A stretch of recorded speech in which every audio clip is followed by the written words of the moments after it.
Using your self-defense techniques across all systems. Now, I study many systems of the martial arts, as you may know if you follow my channel, and that's irrelevant. I don't push one over the other. I don't tell you you're wrong for yours or somebody's right for theirs. Everybody can learn from everybody if you have an open mind. But some of the techniques that you see over all the systems are things like eye gouges, palm strikes, some basic groundwork, and some kicks. Now, that's because it's basically all you can do outside of having a weapon, right? Now, we can punch. One of the problems with punching is when I punch, if you notice, and I have a taller guy than me, Stanley, here, and that's because the person who attacks you is probably bigger than you. Maybe they're short and heavy, but they're probably taller. So when I hit, you notice this part of my hand hits, not this part of my hand, which is my knuckles. Another thing is a lot of people put their hand in a weird position to where they crack their wrist when they punch. There's a lot of reasons why you shouldn't be punching in self-defense. And even if you're a well-trained person, even a boxer, if they don't spend a lot of time actually making a fist and punching, you can hurt yourself. So the palm strike is good because it covers a lot of distance and it also doesn't take that much training. The problem people run into is when I hit with the palm strike, I want to hit where my palms touch together, right here. Like if I was going to do a push-up, I would be putting most of the force there, not in the front of my fingers. So when I hit somebody like that, I'm going to crack my wrist back. Or if I hit somebody like that, which you shouldn't palm people in the stomach anyway, because their stomach's probably their least vital area, it's not going to work. But if I come up and under, leave a little bend in my elbow, and come up in that direction, see how the palm goes right up into what would be the chin? Right over here on Stanley, it goes right up and in, versus trying to do this or trying to do that, which would break my wrist ultimately. You need power in your strikes, things like that. That's not for this video. This is just some basic corrections on some little self-defense things. The eye gouge. This is one of people's favorites. There are the two-finger curly. There is the four-finger death touch. There are many versions. There's the one finger. There's all kinds of ippon nukites and nakataka kens, all that stuff.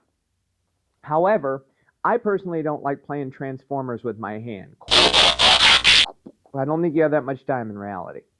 So when I eye gouge, if we straighten our fingers like this, mine even go back a little farther than natural. As I hit, I'm probably going to snap a finger as I go out. I'm going to hit some part of the skull that's going to break my hand. So if I just eye gouge like that, it's not really going to work very well. Now, you notice the little face shield. That's the other reason I got Stanley here, is because when I hit Stanley, if I hit to the hard part, maybe this would be the bone in the face, I'm going to break. But if I hit more like that, see, more with this part of my hand, and let it skip up and find a place, skip up and find a place. See how my fingers find the hole in the mask better than trying to do this, which kind of hurts my finger just pretending? So that lends itself to striking the face a little better. Not like this or anything like that. You could say, okay, well, I'm doing a palm strike and then that, but it doesn't really work out very well. You can tiger claw off either one of those. You can strike with the palm, tiger claw, or you can gouge with the fingers and tiger claw. The problem with clawing is people give it too much credit. Well, I'll claw your face and you'll leave me alone.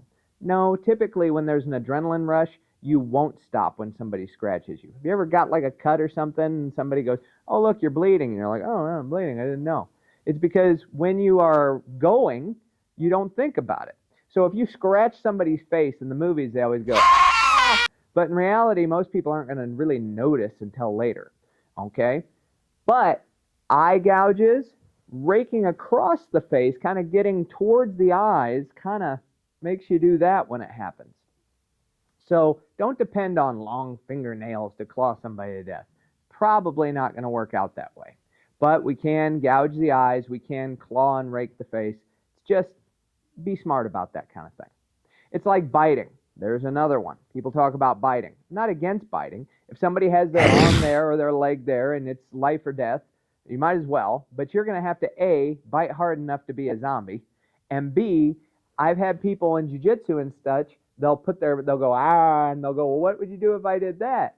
and I just push my hand farther into their mouth, and I tell them I would curb check them. So you're going to have to bite hard when you bite, because some people aren't going to care. So biting's okay, but you better know when and where.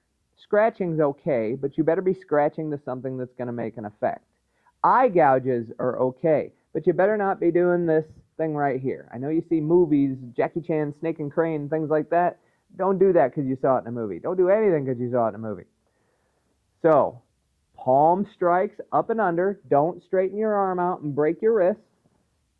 Eye gouges, more up to an angle, hit and go. You can also do a Y thrust, which is where I hit the chest and slide up to the neck. If you're shorter, that's easier because you hit the chest and slide up to the neck.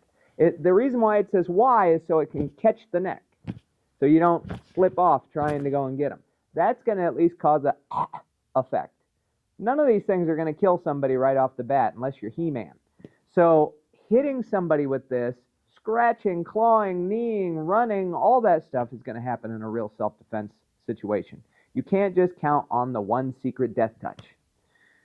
Keep training, keep it up, and keep the faith.